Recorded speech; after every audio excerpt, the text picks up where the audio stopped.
স্টেডিয়ামে দেখা গিয়েছে লিটন দাসকে নিয়ে কিছু পোলাপান বোয়া বোয়া ধ্বনি দিচ্ছেন এবং সেটি লিটন দাস অসহায়ত্মকভাবে তাকিয়ে দেখতেছে।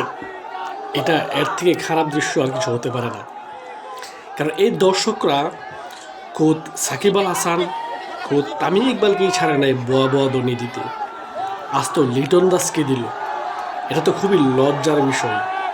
আর এই জায়গায় যদি আমি হতাম, ব্যক্তিগতভাবে আমিও ওদের সমালোচনা করি, ট্রল করি, কিন্তু যখন আমি তাকে সামনে থেকে দেখতাম আমার এত সাহস হইতো না তাকে নিয়ে ট্রল করার বা তাকে বোয়া বোয়া বলার।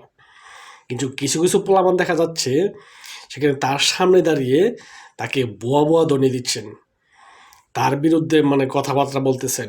বিষয়টা খুবই লজ্জাজনক।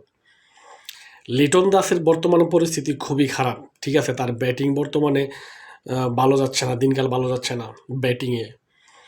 তিনি বর্তমানে চ্যাম্পিয়ন্স ট্রফি থেকেও তিনি স্কোয়াড থেকে বাদ পড়েছেন।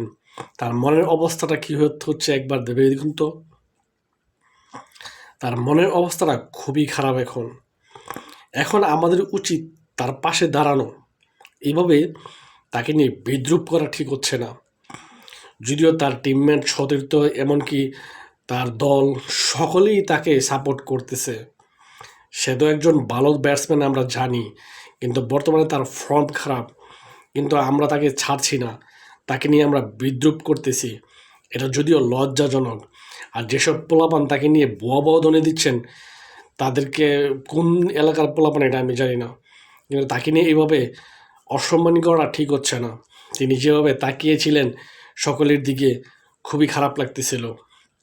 কারণ আমি ব্যক্তিগত যদি তার সামনে যেতাম, তাকে এভাবে দেখতাম, আমার মুখ দিয়ে এরকম বোয়া বোয়া ধ্বনি বের হইতো না।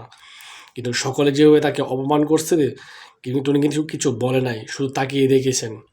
বিষয়টা খুবই লজ্জাজনক আমাদের জন্য।